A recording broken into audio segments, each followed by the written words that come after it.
We interrupt all radio and television programs for an indefinite period. Please keep your radio and television sets turned on. This is an emergency. Chills, thrills, terror. This week, the Florida Legislature continued its monstrous assault on the rights and well-being of Floridians. This news bulletin comes straight from the heart of the destruction, the state capitol in Tallahassee. What havoc have these titans of terror wreaked on our fair state? Gentlemen, we are witnessing a biological chain reaction, a geometrical progression of deadly menace.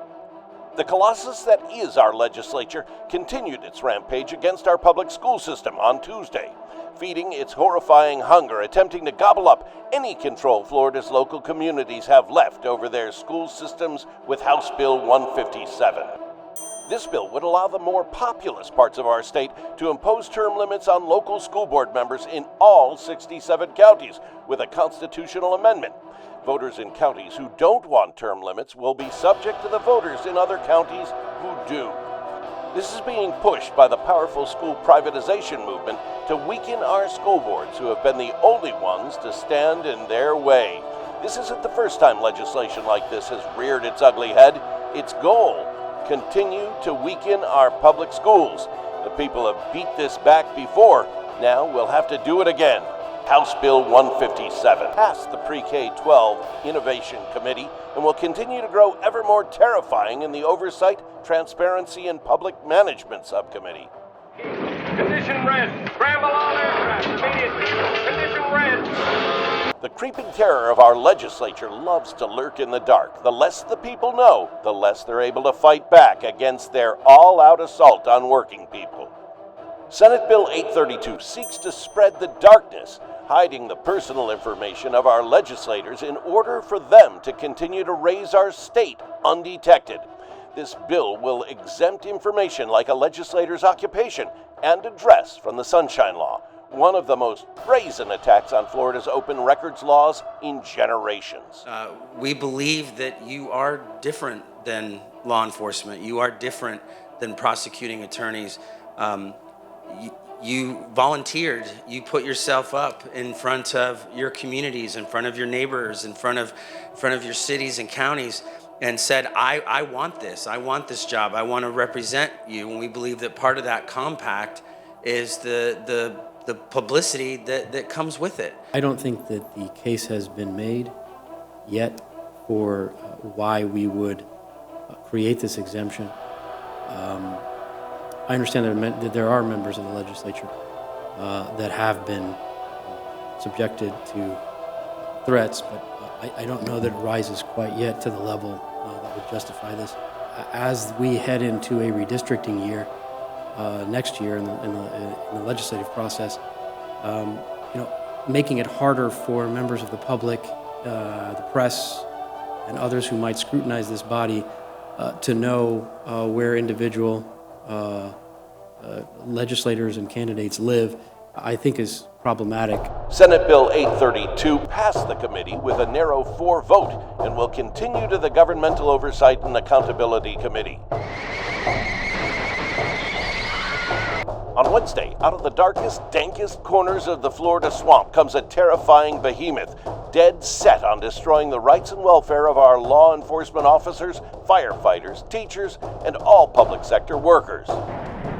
House Bill 1.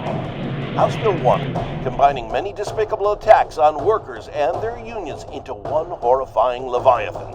The bill would require the annual reauthorization of union membership, put the employers in charge of those reauthorizations, and add anti-union propaganda to the authorization cards. This is an attempt by billionaire-funded, out-of-state think tanks to destroy our public sector unions. There's only one thing to do. Track down this thing. Find out what it is and then destroy it. I'm disturbed that this bill assumes that maybe we do not understand the right to work state, that we do not understand that we have the option to opt in or opt out of our union. Well, most of us have master's or doctorate degrees, and we do understand what the union can and cannot do for us. I'm from Punta Gorda, Florida. I work for the city of Cape Coral. I'm a public employee. I'm approaching my 18th year of service with that municipality, and I'm also approaching my 18th year as a dues-paying member.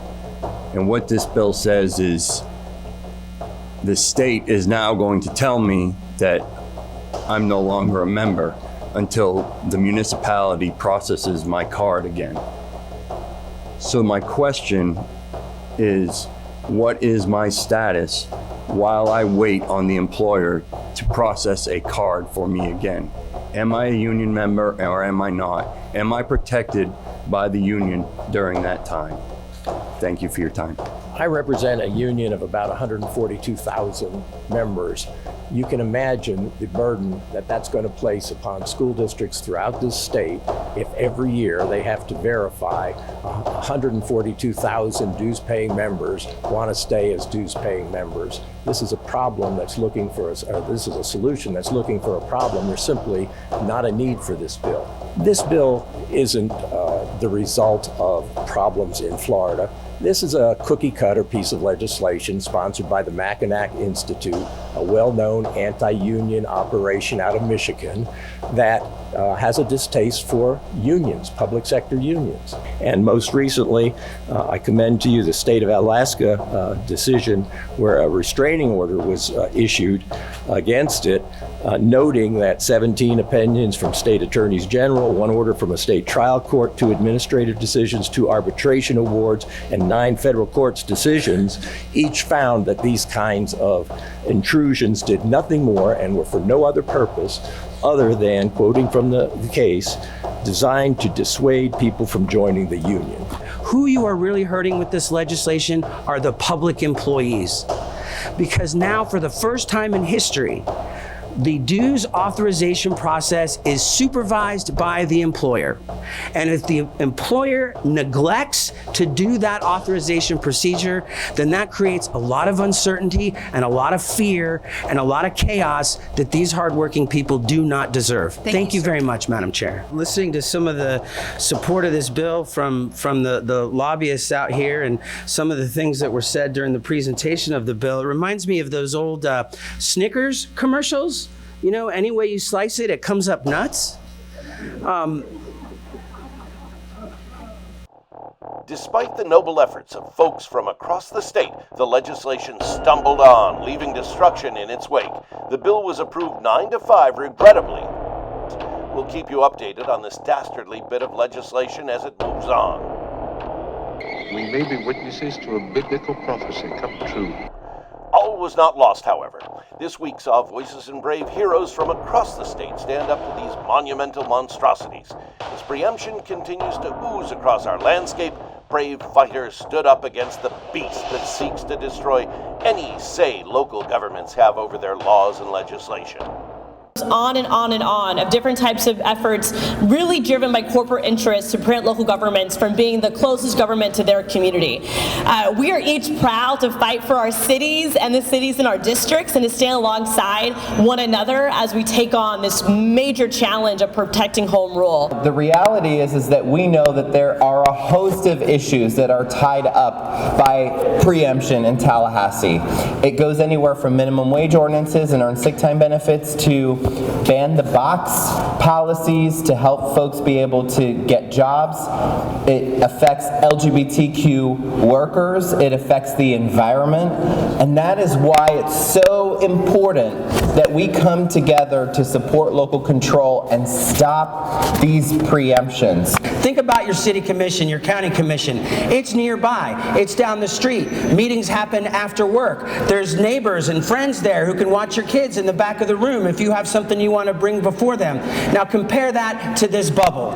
It's geographically isolated, it's psychologically isolated, and people are cut out of the process. We want you. Brave citizens are coming from across the state to stand up for their communities with the Working Families Lobby Corps. Hi, my name's Chris Regalato, and I'm with the International Brotherhood of Electrical Workers, 824 out of Tampa. And I'm in Tallahassee because there's more to being a union member than just paying your dues. I'm up here to fight union busting bills and to stand up for the working class. We have to keep our eyes on these representatives. My name's Oscar Manzanares. I'm with Local 517 Laborers Union in Orlando, Florida. This has been a great experience for the Family Lobby Corps. I express for all the union members when they have a chance to get up here and fight for workers' rights and for the union. Thank you. I'm Anna Suresco with United Faculty of Miami-Dade College. I'm here with Lobby Corps this week with a great group of labor leaders telling the legislature what it is that we need done and what we do not need done. Union busting is here in Tallahassee alive and well, and we want to make sure that it does not happen. Thank you. The tide may seem to be darkening after the second week of session, but we won't give up until these creatures are defeated. Stay tuned for next week's report.